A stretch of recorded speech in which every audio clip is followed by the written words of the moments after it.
Você falou da África. A África, por exemplo, é um lugar... muita gente tentou fazer um trabalho lá e não conseguiu. A África precisa ter, e acho que dá para o futebol brasileiro fazer isso. Eu sempre quis, assim, assumir uma espécie de expedição na África para mapear o continente, né? Ali não é qualquer um que vai conseguir fazer, vai ter sucesso em recrutar jogador. Porque o jogador ali, ele traz uma história, muitas vezes, muito dolorosa, né? E essa história dolorosa pode também atrapalhar o jogador. Se ele for contratado, ele pode não dar certo, ele pode trazer essa história junto com ele. E isso, evidentemente, atrapalha muito. O exemplo que eu sempre dou quando eu falo desse assunto nas minhas lives aquele jogador do River Plate colombiano, né? Jorge Carrascal, né? O Jorge Carrascal do River Plate, que é um jogador que é tido como um craque. Quando ele surgiu na Colômbia, né? Eu fiquei assim assustado quando alguém me falou primeiro do Carrascal na Colômbia, que era um menino assim que com assim, do nada tirava um coelho da cartola, era capaz de fazer magias, praticar magias assim. Segundo o que me falaram, nenhum jogador da Colômbia, na história da Colômbia que eu vi, é capaz de fazer isso. E aí eu fui estudar o caso, e aí eu comecei a conversar com muita gente na Colômbia. O pessoal, olha, um jogador da Colômbia, vai ser o maior jogador da Colômbia de todos os tempos, o Jorge Carrascal, né? E até hoje ele não é uma realidade, né? Não é uma realidade por quê? Porque o Carrascal é um jogador, né, que eu fiz um vídeo no meu canal chamado Depoimento sobre Jorge Carrascal, o Neymar colombiano, né? Porque ele era chamado de Neymar colombiano. O Jorge Carrascal é de um lugar lá na Colômbia chamado Cartagena de las Indias, né? Que é uma cidade muito turística lá na Colômbia, é uma cidade muito bonita, né? E é uma cidade que em alguns momentos do ano você tem ali espetáculos públicos, né? Ao vivo, concerto ao ar livre, você tem teatro ali ao ar livre e tal. É um negócio sensacional, é maravilhoso, uma cidade linda, né? E aí aquela iluminação na praia, é um negócio fantástico, né? Só que ao mesmo tempo você tem uma cidade proibida em Cartagena de las Indias. É uma cidade miserável. E a Cartagena de las Indias pobre é a mais violenta da Colômbia, uma das mais violentas do mundo, né? E curiosamente, a partir de um certo horário da noite, quando você tem esse momento, esse boom de turismo lá em Cartagena de las Indias, a partir das 6 horas da noite, por exemplo, das 6 horas da tarde, algumas pessoas dessa Cartagena pobre são proibidas de visitarem a cidade rica. Nossa. Né? E lá em Cartagena, tem uma segregação social. Absolutamente, absoluta. Aliás, a Colômbia é um caso, por exemplo, a Colômbia tem duas questões que as pessoas pouco pensam. A violência, né? É absurda, a violência na Colômbia. Até hoje, né? Até hoje. É muito absurda. A questão, por exemplo, dos dirigentes são muito parecidos com os dirigentes brasileiros, no sentido de que eles têm muito material humano, tal, eles desprezam processos de organização do clube, né? E tudo mais. Mas o que aconteceu com o Carrascal? Quando ele era jovem, ele viu colegas dele sendo assassinados do lado dele. Teve tiros que foram endereçados a ele, que pegou em colegas. Quando ele era criancinha, por exemplo. E ele nunca, por exemplo, se livrou disso. Ele já deu depoimentos de que ele jamais vai ser feliz.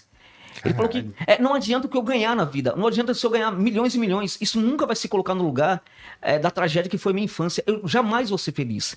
Eu não terei nunca felicidade.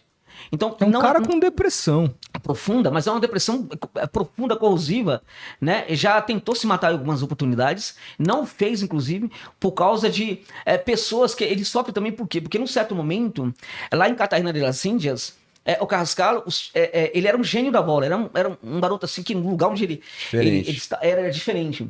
E aí, quando teve o último evento de colegas dele que morreram, foram assassinados do lado dele, eu tô falando, por exemplo, de quatro crianças juntas, 2 assassinadas, a outra no hospital, e o Carrascal não levou nenhum tiro, mas ficou com aquilo na cabeça.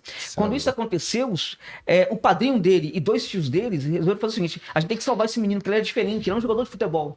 E aí eles venderam tudo que tinha, venderam um carrinho que tinha, venderam um monte de coisa, para começar a levar o Carrascal em vários clubes da Colômbia, para tentar fazer ele virar um jogador profissional. Num certo momento conseguiram fazer isso, né? Ele virou um jogador de futebol profissional, um certo clube o recrutou e virou um jogador de futebol profissional. E ele tem um débito com essas pessoas até hoje, né? Então, teve um evento que ele quase se suicidou, e aí há um depoimento que ele não faz isso, porque nesse momento ele lembra dessa dívida que ele tem com essas pessoas. Só que ao mesmo tempo ele acha que ele não pode cumprir aquela promessa que ele fez para esse estilo, de que ele seria o maior jogador do mundo, o maior jogador da história da Colômbia, porque ele não consegue jogar. E ele não consegue ter forças. Por quê? Porque, segundo palavras dele, existe uma morte muito profunda dentro da alma dele. Ele já morreu há muito tempo e ninguém percebeu.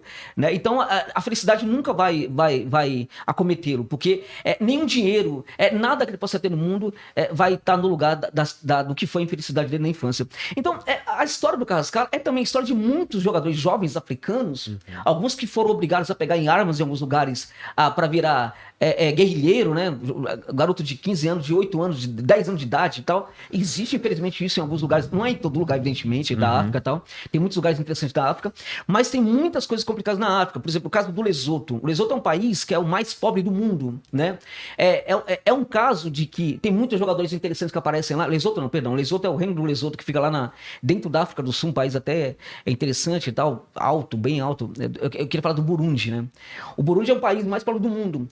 No Burundi, a grande parte das pessoas, elas se alimentam buscando alimentos na rua, alimento estragado, né? Então a pessoa está saindo, acha um tomate podre, aquela é a refeição do dia.